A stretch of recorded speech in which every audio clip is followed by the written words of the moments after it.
Howdy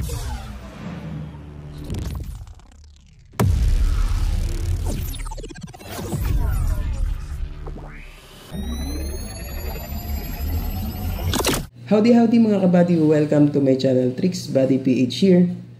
So ngayon sa video na to, may isi-share ako sa inyo na tricks kung paano makakapag-send ng money from your GCash account to your Maya account. So napaka-useful nitong tricks na to kasi nangyayari to guys na hindi kayo makapag-send ng money through your GCash account.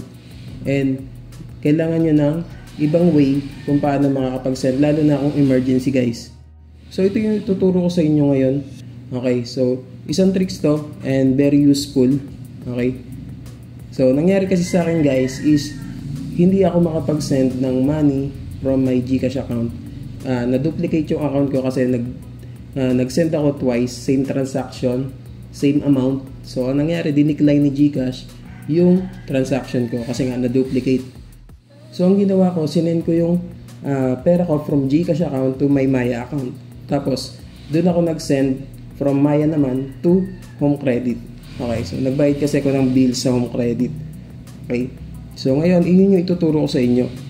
Pero gagawin ko na separate na video yung pagbabayad nyo ng bill ng inyong Home Credit from your Maya account. Okay, so ngayon, ang ituturo ko sa inyo muna is yung pagsisend from your GCash account to your Maya account.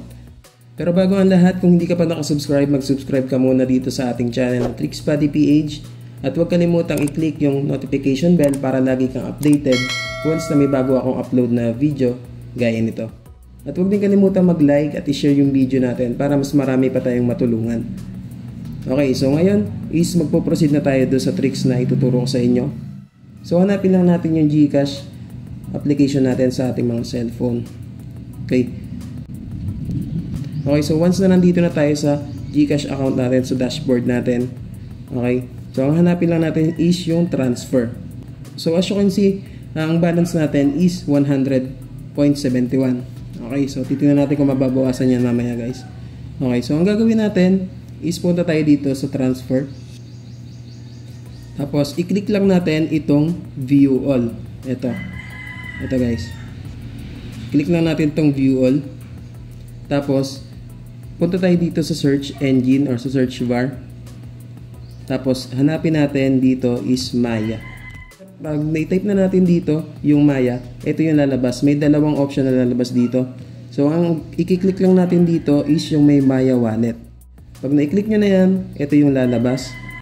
Okay, so pag nandito na tayo sa bank transfer and dito sa Maya wallet, i-click lang natin itong amount. Tapos, ilagay natin yung amount na gusto nating isend. And ngayon is magsisend lang tayo ng 35 pesos. For example lang naman to guys. Okay.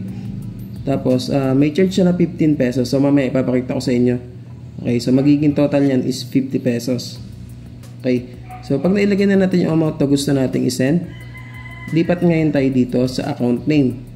So, ilalagay lang natin dito yung pangalan na nakaregister doon sa ating Maya account. Pag nailagay na natin yung account name natin, punta ngayon tayo dito sa account number. So, ilalagay lang natin dito yung phone number na nakaregister doon sa ating Maya account. Okay. So, ilalagay ko lang yung aking SIM number or yung phone number ko dito guys. Yung number na nakaregister doon sa Maya account ko. So, dito sa send receipt to is optional lang naman to guys. Pwede nyo ilagay yung email address nyo para once na pumasok na yung GCash account, magna-notify siya sa inyong email address. Okay, so kung gusto nyo lang naman to guys, pero kung ayaw nyo is okay lang naman. Okay, so once na may settle na natin yan or okay na yan, punta ngayon tayo dito sa baba, itong send money. So as you can see, may nakalagay dito na 15 pesos fee will be charged per transaction. So kada transaction nyo is 15 pesos yung deduct or mababawas sa inyong GCash account. Okay, so ang gagawin lang natin is click natin itong send money. Tapos, ayan, pwede nyo i-double check dito guys. So, kung may mali, ulitin nyo lang. Pero, kung sa tingin nyo okay na or tama na, is pwede nyo na i-click tong I confirm that details are correct. Itong box dito sa tabi niya. Okay. So, pag nagkulay blue na yan, pwede nyo na i-click itong blue bar dito sa baba, yung pay. Okay.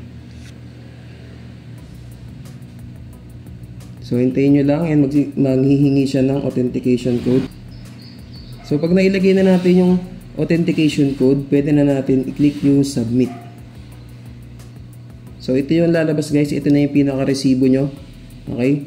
So, nakalagay dito, bank transfer is being processed. So, okay na to guys. Ito na yung pinaka-resibo nyo. Okay. So, nakalagay dito is Maya Wallet. Tapos, ito yung account name natin, and account number, tapos yung email address, tapos yung transfer date. So, ito na yung pinaka-resibo nyo guys. Pwede nyo i-save to. Okay, so i-download nyo lang. Okay. Tapos, back na tayo dito. Tingnan natin kung nabawasan ba yung amount natin dito sa GCash. So, as you can see, naging 50.71 from 100.71.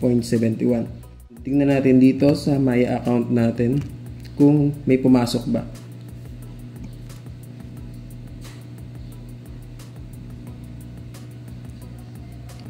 So as you can see, from 8 pesos naging 43 pesos na yung amount natin dito or yung wallet balance natin dito sa Maya account. Ibig sabihin, pumasok yung 35 pesos na sinend natin kanina.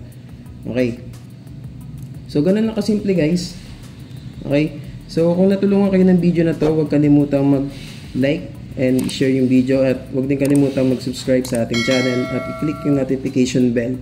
Okay, para lagi kang updated every time na may bago akong upload na video gaya nito. So hindi muna ako makakapag-shoutout ngayon guys. Madalian kasi yung video na ginawa natin at nasa trabaho tayo, kapapasok lang natin. So isiningit ko lang tong pag-share sa inyo ng tricks kung paano makakapag-send ng money from your GCash account to your Maya account. So napaka-useful nito. So halimbawa hindi kayo makapag-send sa inyong GCash account. Siya nga pala guys, sa Maya account niyo kailangan is verified. And pati yung GCash account nyo is fully verified dapat. So para makapag-send kayo sa parehas, so pwede rin kayong mag-send from Maya to GCash account. So vice versa lang, pwede nyo gawin yan guys. Ayun, so kada transaction nyo is 15 pesos yung mababawas sa inyong GCash account. Okay? So ayun lang muna guys, sana nakatulong tong video na to. And I hope na mapakinabangan nyo yung tricks na to. Okay? So, hanggang sa muli, ito po si Tricks Buddy PH. Tandaan, daig ng taong matanong, ang taong nagmamarunong. God bless po sa lahat. Yun lang. Salamat.